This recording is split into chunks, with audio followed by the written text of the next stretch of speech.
Have you ever felt that the more deeply you think, the harder it is to find someone who truly understands you? That the more questions you ask, the lonelier the journey becomes. You're not imagining it.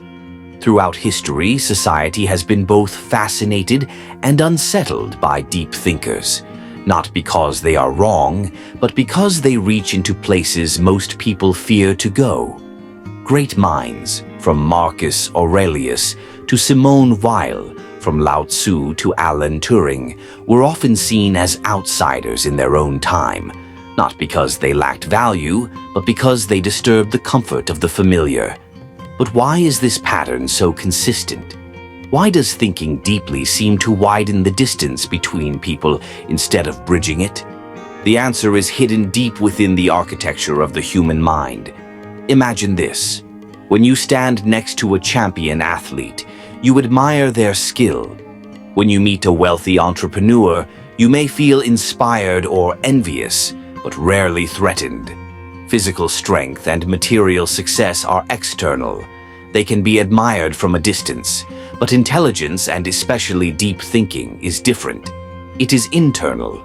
It touches the core of who we are, our beliefs, our assumptions, our understanding of existence. When someone challenges those foundations, even indirectly, it feels personal, as if they are reaching inside you and shaking the ground you stand on. This isn't arrogance from the thinker. It's human nature from the listener. Psychologists call this phenomenon cognitive dissonance. When we are confronted with ideas that don't fit neatly into our existing worldview, the mind instinctively resists. It's not a logical defense. It's an emotional one. The deeper the thought, the greater the dissonance. Deep thinkers act like mirrors, not polished mirrors that flatter, but raw mirrors that reveal. And what people see reflected back is often uncomfortable. Uncertainty, ignorance, contradiction. Few are ready to face that. Fewer still welcome it.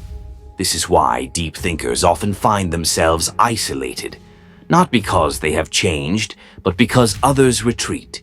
Think about your own experience. Have you ever offered a profound observation in a group, only to be met with polite silence or, worse, the swift redirection of the conversation back to something trivial? Have you ever felt a strange loneliness, even in a crowd, because the surface-level chatter left you aching for something deeper? It's not just you. It's a feature of how social groups function. Evolution wired us to prioritize belonging over truth. In the ancient past, being part of the tribe meant survival. Standing out meant danger. Even today, the mind prefers simple affirmations over unsettling questions. Group harmony is maintained by consensus, not by critical thinking. And so, those who ask uncomfortable questions, those who peel back the accepted layers of reality, are often seen not as brave, but as threats. Modern research confirms this. Studies in social psychology show that people prefer confidence over complexity.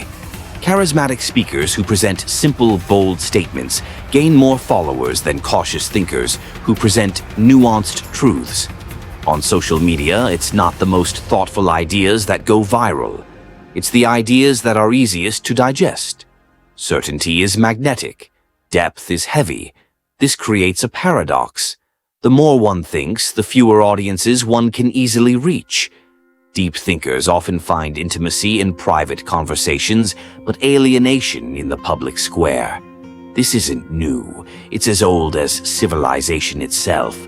Socrates was condemned not because he lacked wisdom, but because he asked questions that Athenian society didn't want to answer.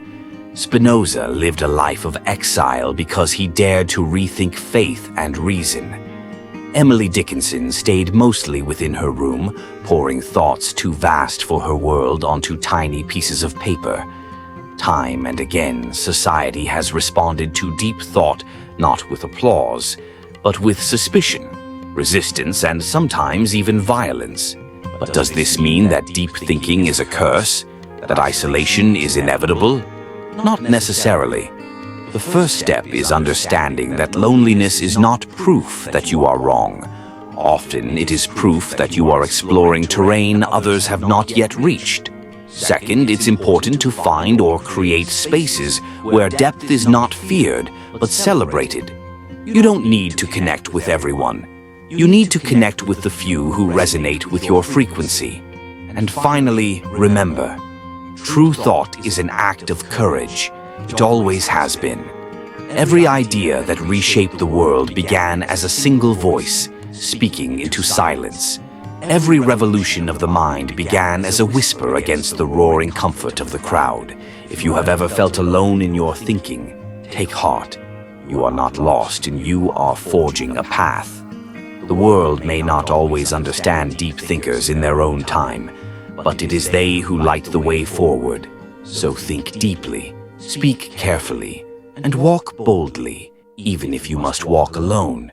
Because in the end, it is not the many who move history. It is the few who dare to see beyond the frame.